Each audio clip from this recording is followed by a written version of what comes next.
welcome to today's Prairie Public Weekly Web Chat. I'm Darcy Bakigard, joined by Carly Teese, and today we are talking about restorative justice.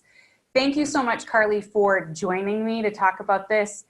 I can't wait to get started. So first, let's tell all of the people watching just a little bit about yourself and how you came to this. What was your path getting to restorative justice as a thing in your teaching practice? Okay, so yeah, I'm Carly Teese, and I currently am teaching at Mayville State. I'm an assistant professor in education at Mayville State University. And a little bit my background is I'm a special education teacher at heart. I taught special education for many years, and the idea of restorative justice came to me as I was teaching special education students, and suspension just wasn't working, and my students were getting suspended, and there was really no dialogue or conversation around what had happened, and so we were missing the learning experience behind behaviors. And so when going through my master's, I chose the area of restorative justice as my thesis, and we started researching it and how do we implement it, and started using the practices in my own classroom and then in our own school, and it became a passion of mine and something I'm very interested in, and hope that we can see a shift in our education settings in working with students and helping them learn from their experiences. But what I love is turning negative experiences, maybe disruptive behavior, into a learning experience instead of simply a punitive experience, and really helping keep those kids, like helping students grow through that process instead of just isolating them. And yeah, like suspension isn't always going to work. And so we're going to dive in. I'm going to share, you've shared a slide deck here. Yep. We're going to try to do this quickly, but I think these are still our general goals of just understanding what restorative justice is, how it can be implemented, how to conduct a community circle. And as we go through, for those of you who are listening, be thinking about this last bullet point. What is one thing that you might want to work on in your classroom? Or how might you introduce this topic to your school? Like either to your grade level team, what might this look like in your classroom, at your grade level, or maybe even in your school? So keep that challenge in the back of your mind while we go through this. So what is it? You did a great job explaining like how you got to restorative justice, but what is it? What does that mean? Yeah, so restorative justice to a lot of people, when we think about when a student gets in trouble in school and something happens, what do we do with them? Oftentimes we send them to the office, and they may get a detention, or they may get suspension, depending on the the level of action that was conducted. And oftentimes we think about, let's just give them a punishment. And restorative justice takes an alternative approach to discipline, which a lot of different schools across the nation are implementing and across the country. And it's not a new idea by any means. It is, it's been around for a while. And the idea of restorative justice really started in the prison system. And students people were in prisons, and they thought, how do we look and reflect upon what it is that they've done? And let's say, for example, a student gets into a fight with another student. Oftentimes there's only a measure done for the offender. They get suspended. In regular discipline areas, we talk about, when does the victim get a voice? When do they get to express their feelings around the issue and how it affects them? And that's what I really love about restorative justice, is it gives a voice for that victim, but it also is a learning opportunity for our offenders. So it was only actually started calling restorative justice in the 1970s. And you may hear restorative justice or restorative practices, and how do we implement these practices within our schools? So it really started with a victim offender encounters. And as I was doing my research, I met with some criminal justice systems, juvenile systems. There were just judges ordering that students go through the restorative justice process. And so they had to repair the harm they were doing. And I asked, how did that work? How did the students and the victims and the community members respond? And they saw that their crime rate actually, or repeat offenders, dropped significantly, and that students had the opportunity to learn, or people had opportunity to learn from their actions. And so we kind of, the schools are starting to implement more now because they're seeing the effects and the positive information behind it. And so I really like that we're now looking at how do we change these behaviors before we lead into society, and how do we help them to avoid that slippery slope into the criminal justice system. And what a much more powerful message for these students. Like, you made a mistake. We want you to correct that behavior. And like you said, depending on the severity of the incident, sometimes suspension is still what is necessary. And we'll get into this, but it looked like in the little bit that I was reading, if someone is even suspended, this restorative justice is still part of the process of bringing that student back into school. And the teacher in me also just feels like the more we can keep those kids in school, isn't that what we want? If we're suspending them, they're not learning anything. So if we can take them through a restorative justice practice that helps them learn from the behavior that brought them to this, that helps reconcile relationships between students and within the school community, and keeps that child in school where we know they are better off and where they're actually going to be learning something, isn't that just a win-win-win for everybody? Yeah. Well, and you think about it too, when we talk about disciplining students, and in times it needs to have that discipline, but students, their minds are being shaped as they go, as they grow, and how better, what a better opportunity to make an impact on their decisions or the way that their brain is developing by providing this opportunity to learn from their behavior and the effects that it can have. So it's really powerful. So this next thing we're talking about here is that non-restorative versus the restorative. So what does the approach look like? So in the restorative item column there, we talk about crime causes harm versus the non-restorative, crime is law breaking. So it's a whole different mind shift.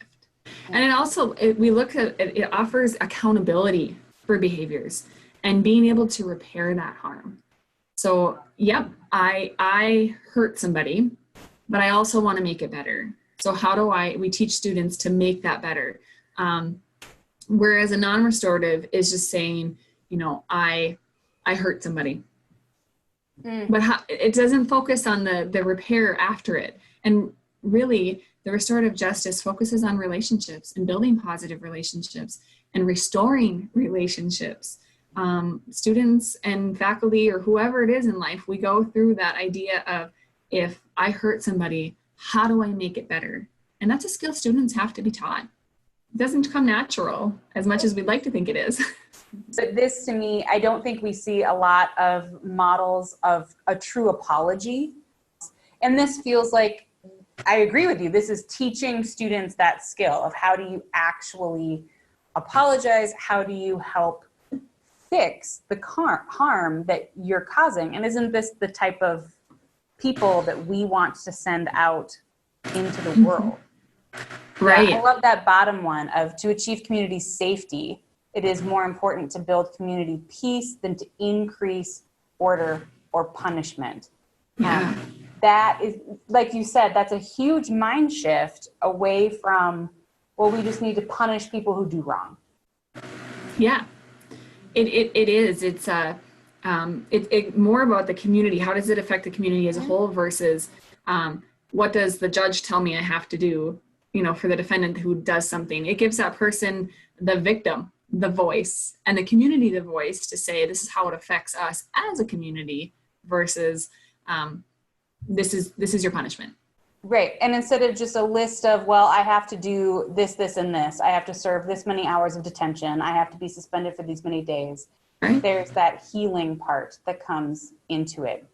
When we look about, restorative justice or the practices that we use, it's really about promoting healing for both the victim and the offender. So it's built on respect and having respect for each other and the community. So if you're looking at the picture there, he says victim offender, and you kind of have that balance system. So how do we keep it balanced between both parties as well as the community as being the foundation? So if we think about our school and something happens in our school community is everybody within our school, but then we have to look outside of our school too and look at the community in which we live in, and then we can look at nationally. But it's really built on the idea of respect, responsibility, relationship building, and then relationship repairing, and giving all parties that opportunity to have their voices heard, to learn from experiences and have that dialogue, teach them how to have the dialogue. And when it's hard to say, I was wrong and I apologize. What can I do to make things better? It's a powerful experience for students, and seeing students go through this process. And yeah, it can be a school-wide measure. It can be done in your classroom. Oh, great. But it's awesome to see students make that connection. I like this balanced thing, because I also think I hadn't really even thought. I love that there's the focus on the victim gets to have a voice and have that healing. Mm-hmm. There is a healing that needs to take place for the offender too, to feel forgiven and to feel accepted into, like, to truly make amends and to truly be forgiven for that action. And that's a very healing practice for that person. It was very obvious to me how this is a healing practice for the victim. And right now, with all of the emphasis, we hear it all the time, right? Relationships first. Kids don't learn from people they don't like. We need to build relationships in the classroom. That's the key. This really feels like a beautiful foundation of how that can build that classroom community. And then, like you said, can also expand throughout the rest of the community. It builds a positive self-esteem for students. And that's, for the offender as well. I know that there has been many times where, if a student does cause harm to another student and they haven't gone through the restorative justice process, even those offenders, it's hard to apologize and to admit that you're wrong. Mm-hmm. But I can tell you that for students who have gone through this, they come out feeling like my voice was heard. And those offenders think I actually had the opportunity to apologize and to feel better about, getting this off my chest. And so it helps repair the relationship between the victim and the offender. But it also helps build those positive, that self-esteem that I had the opportunity to stand up for myself, or I had an opportunity to explain why or what had happened in that incident. And so that's something that it is a positive effect of restorative justice that most people don't think of when you talk about going through this meeting that could seem scary when it shouldn't be. It should just be the learning process. Yeah, and that echoes what the revelation that I just had while we've been talking about this, of exactly that. And now maybe kids don't need to be, maybe they avoid being labeled as that kid, right? Because they make amends, and they truly, as you've been saying this whole time, they learn from that behavior, and you can then help them make behavior adjustments and corrections to avoid that, rather than just getting labeled, oh, well, they're that bad kid who's always in detention. Maybe we can actually help them grow from that. And I love that bottom bullet point of actually just help both parties, all parties, have positive self-esteem. So the goals of restorative justice is obviously for the accountability of everybody involved, to have the community safety, whether it's in the school, on the playground, in the classroom, in the hallway, we're a community wherever we go. And then developing those skills that we have. So the skills that we have to communicate with others, to think critically about our actions, to think critically on the idea of empathy and having, building that empathy towards others. And what does that look like? And that's very difficult for students to understand how others think or how others feel. So it gives them that opportunity to go through that.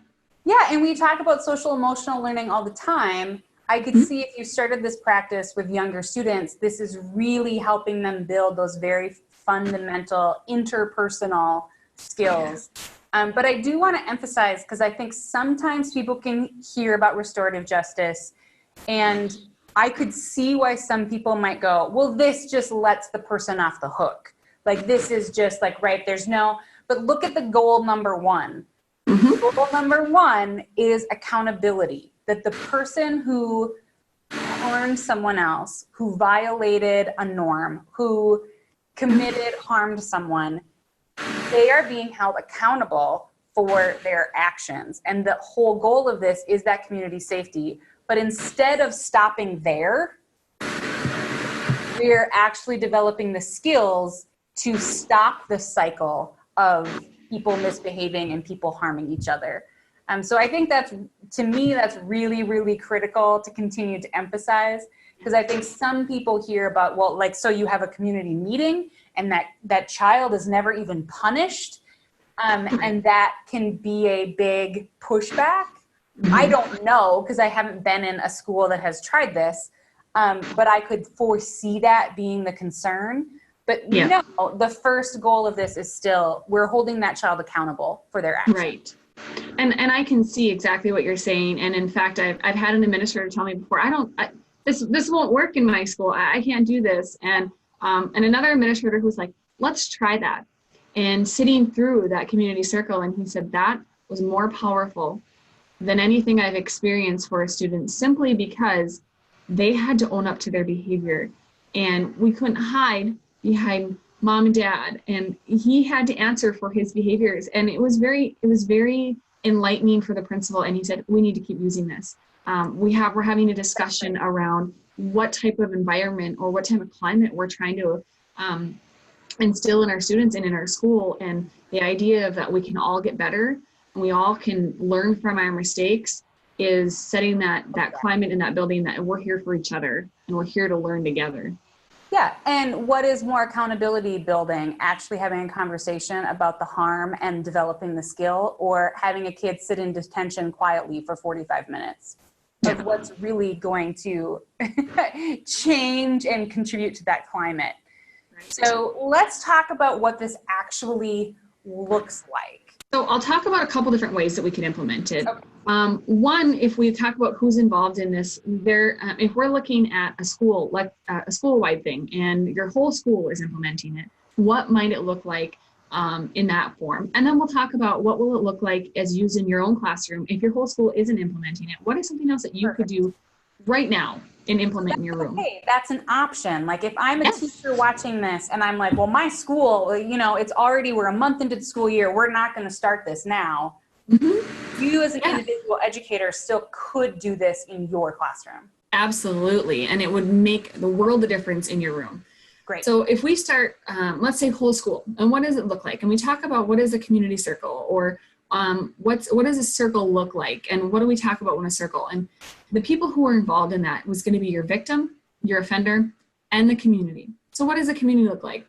It would be a member of the community.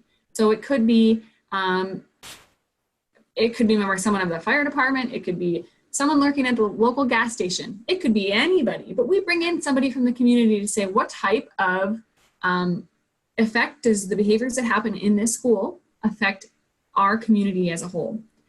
Sure. And it's really great because in that you're required to have those 3 members as well as an administrator. But additional members that you would want to have is you have to have your facilitator. So someone who is going to keep the conversation going, who's going to ask the questions, who is going to just be level-headed, right? We're not picking sides, we're just keeping the meeting going. But it's also very, very important that a victim has a support person there for them. That they have somebody there to help them advocate for themselves or to help them speak up. It's also critically important that there is a support person for the offender as well. So that they don't feel like they're being attacked, because it's never meant to be in a meeting is never meant to happen where the offender should feel attacked. They should feel supported in this process as well.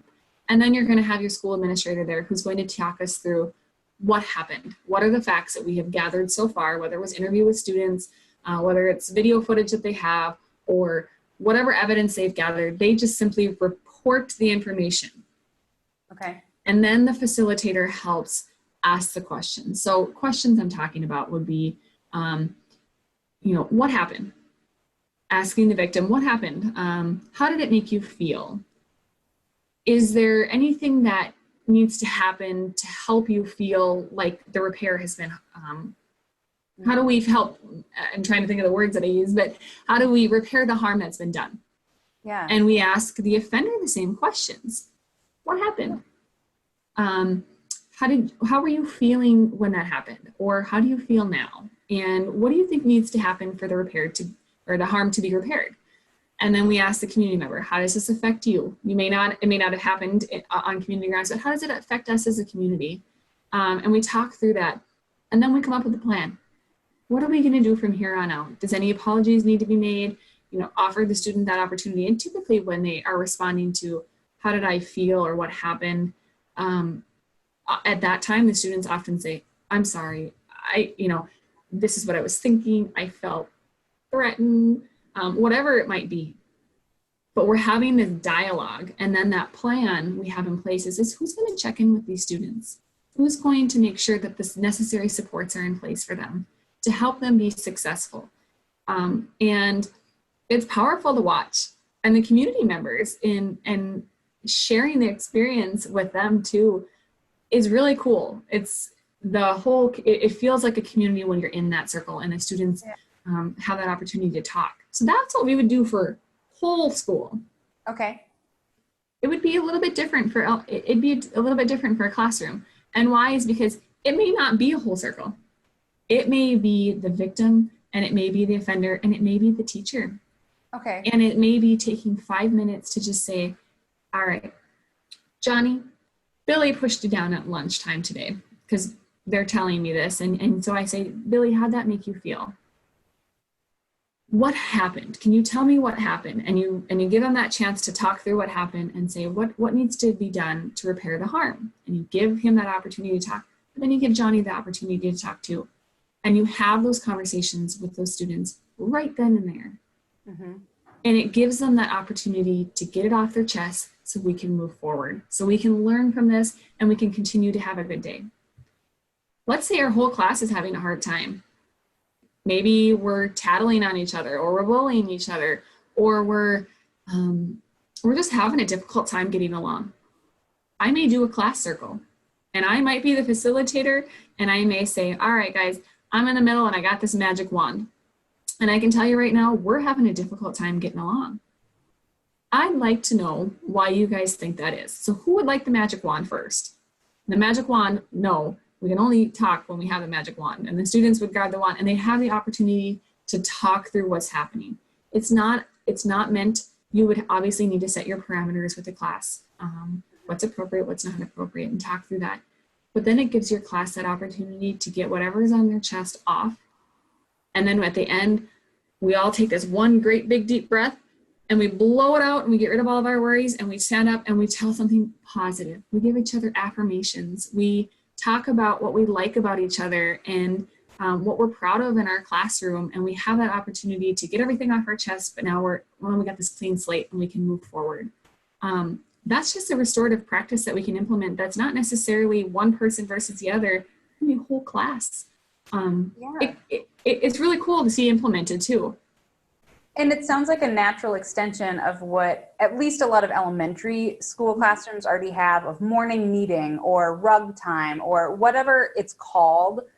And like you said, those norms that would be established probably are things that you're establishing as an educator already. You're establishing what's appropriate and what's not appropriate. You're establishing some boundaries. You're establishing taking turns and that we listen to each other. Like, right, a lot of those things are going to be natural extensions that I would think really support this next kind of step of just saying, here's what we're doing.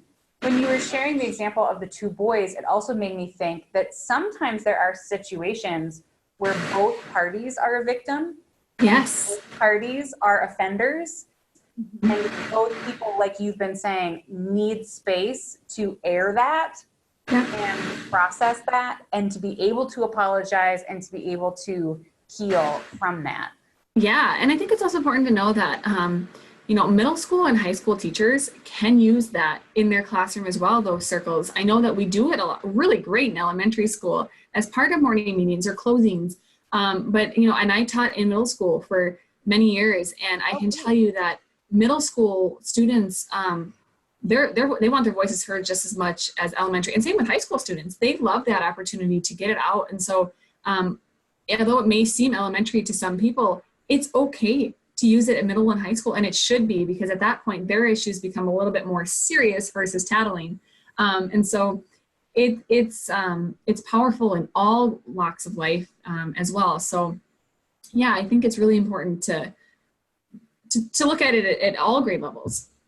I got so engrossed just listening to you that I didn't advance through. So No worries. this little information, but Carly's already explained this of how does this generally work.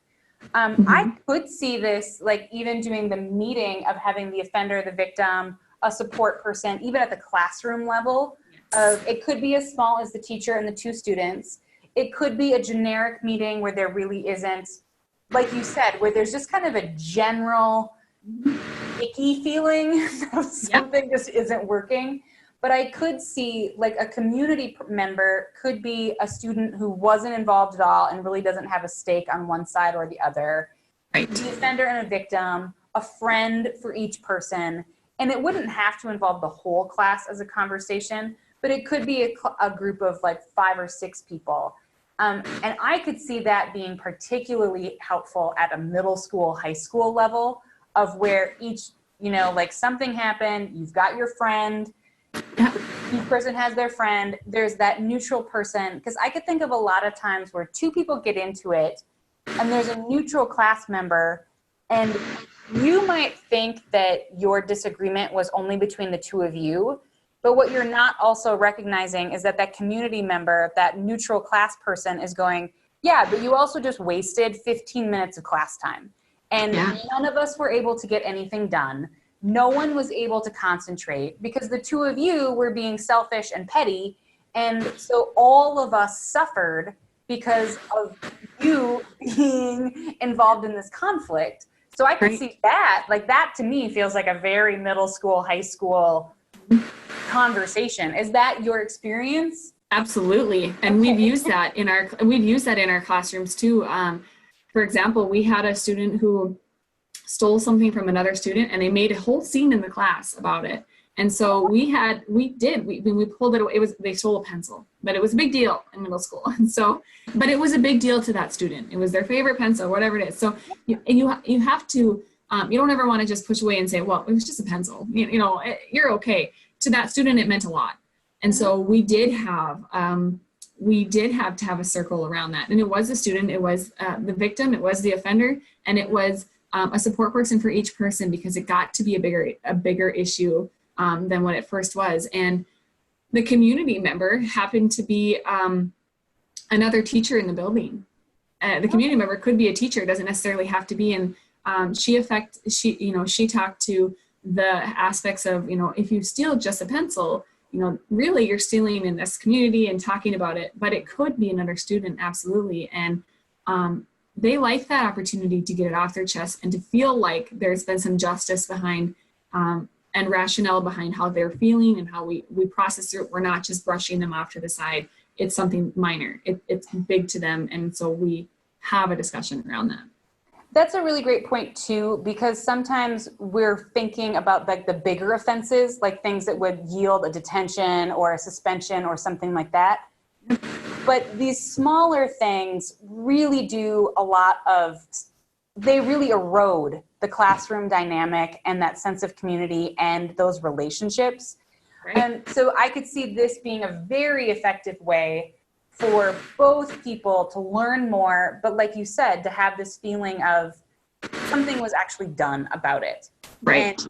Right. And I don't want to, and I know like when we talk about holding these meetings and we talk about having students, sit down and really discuss and go through the behaviors, I don't want it to seem like it needs to take 30 minutes. Right. And we think about, oh my gosh, I don't have time to do this. But ultimately it could take 5 minutes.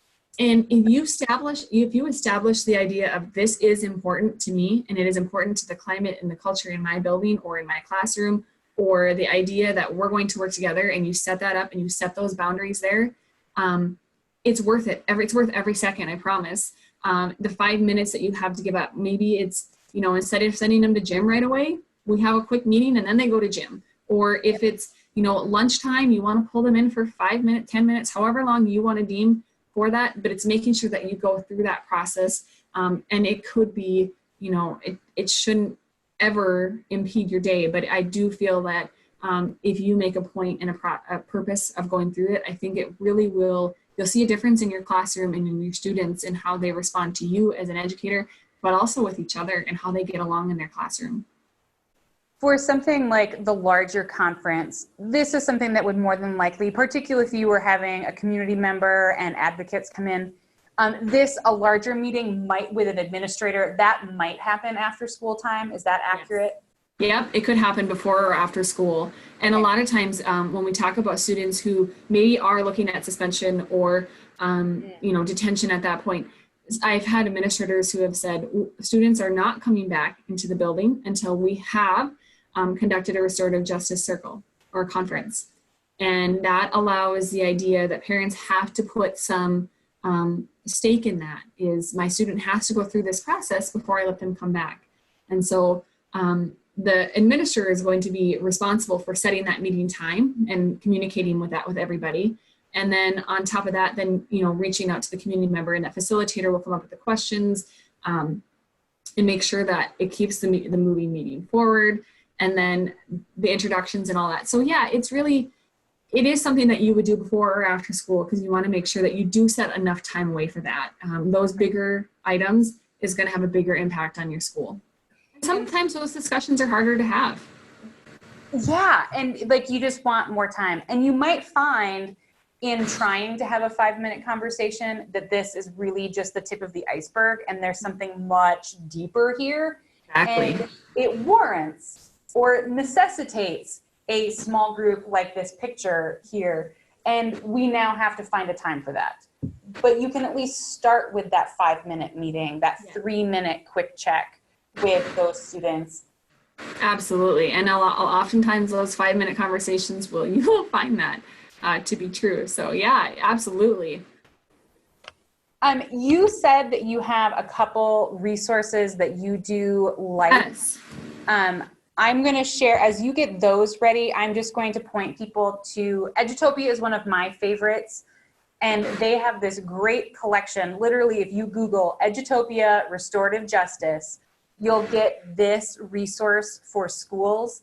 And it has a lot of this 4-part tutorial from the Center for Justice and Reconciliation. It has a lot of guides for success from different schools. They've outlined some restorative justice programs, school districts that are doing this, how it's working, news articles along those, about those schools, as well as just some tips and resources. So this is kind of a one-stop shop if you're looking for some shorter resources that might help bolster this information. Carly's given us a great primer, but if you want to dig into this, this might be some more resources for you to do that. And then you also mentioned a few different books that are kind of your go-to. Since you did this as your master's thesis, what are your recommendations? Right. So I've got a really great book here. It's called Restorative Justice Pocketbook. I found most of these on Amazon, but it's really great. It's a small little book that really just talks you through, what is restorative justice and how do I set up the classroom, or how do I set up my circles, things to do to students and with students and for students and wrongdoers. And so it's really got a great idea. Restorative Justice, the Discipline for Schools. And so this one offers a lot of great information as well. It's a very easy read, short, but it talks about how to go about setting up that in your school district, and then how to transform school communities with implementing restorative practices in schools. That's also a really great read. Okay. But yeah, so there's a lot. And if you just Google restorative practices or restorative justice, you'll see that there are so many resources out there, and that there's a lot to look through, and know that it can be done in your classroom tomorrow. It can be done today, whatever it might be, but that it's awesome. It's a great resource, and it's a great way of setting up a positive climate in your classroom. That's great. And as we think about that positive climate, this might partner really well with some of the other trends in education right now of people trying alternative ways to nurture and help build skill rather than just punish behavior. So restorative justice might work hand in hand with some mindfulness and meditation practice. It really bolsters all of that social emotional learning that is being so stressed and emphasized right now. And this, to me, also fits into a lot of what we're talking about with ACEs and trauma-sensitive training, of being aware of some of the things that are going on. This is opening that door of communication and building community instead of just having these very strict, rigid parameters, and because this happened, then this happens. But we're not taking the time to dig into the why and the what and what is going on. And like you've been saying, we're not helping anyone learn, grow, or heal when something is happening. So thanks so much, Carly, for sharing all of this overview and giving us kind of a starting point of what this could look like in our classrooms and in our school communities. Well, thank you for having me. All right, we'll see you next time on another Prairie Public Weekly Web Chat.